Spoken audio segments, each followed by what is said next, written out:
And they came all across. Some crossed when the river froze. They still made it across. And thank God for the Second Baptist Church in Detroit. That was another place. And the Amherstburg First Baptist Church. As a matter of fact, Amherstburg, Sandwich First, and Second Baptist had an association, and their association was to help people go to freedom. Okay, now we know that this church, Sandwich First Baptist Church, and the BME Church, they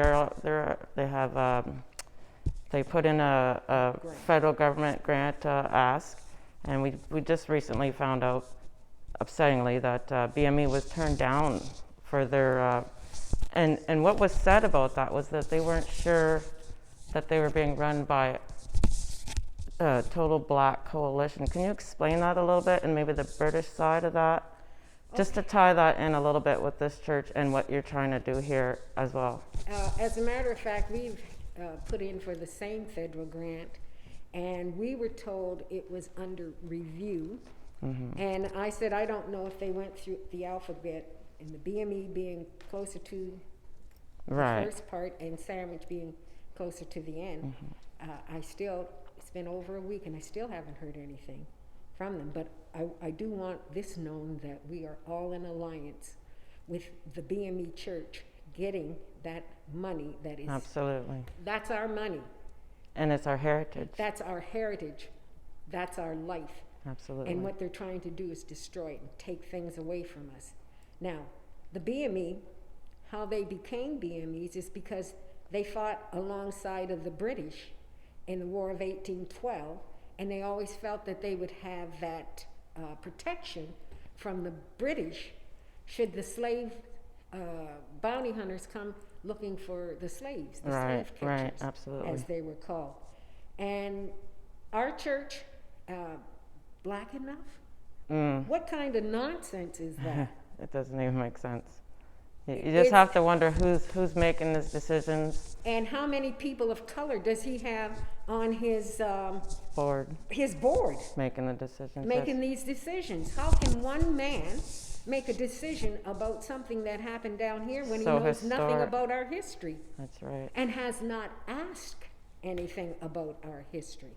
Okay. And now how does that tie in with this church? You guys are asking as well because you want to make a museum? Well, we do have a grant from the Gordie Howe Bridge Authority community, and we're seeking another grant. We are putting 2 containers together, and we're going to make a Underground Railroad Freedom Museum. And the $100,000 is to fix the things. This church is 181 years old and still standing.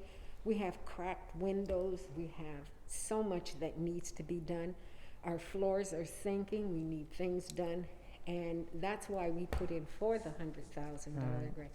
And to the Minister of Heritage, I hope he re-evaluates what we mean, what it's meant down here for us. Yes. So that we can continue, that our generations to come, should Jesus tarry, I mean generations, that they'll have a place of refuge. Windsor is so historic in itself. It's surprising that they aren't using the city even more to the advantage of the history and where we originate from the United States to here. Many of us came through here or Amherstburg.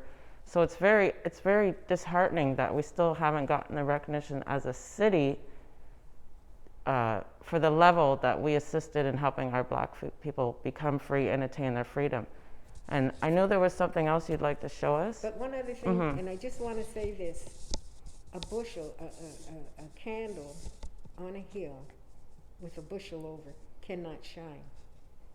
The word, that's in the Word of God. I may not have quoted it correctly, but that's what I got out of it. Okay. And one day I realized I was an artist. Always have. Yes. But one day I was standing right over there and that very thing come to me. Your light can't shine if it's hid under a bushel. Yes. And I think that's what the government has done. They have taken the city of Windsor and they have hid us under a bushel so that our light doesn't shine. Yes. Of anything, they should be so happy that they have this kind of heritage, this kind of Rich culture. history, yes. Very rich, not only for blacks, but for the natives, for the Irish, for the Jewish, for all people. Yes. We've lived here before multicultural was even recognized. We had it. And so being multicultural, I'm talking about the region. We are a region. Yes. This is a black church. Absolutely. Yes. But we deny no one from coming through those doors. Don't care what their faith or who they are. Now back here, Okay.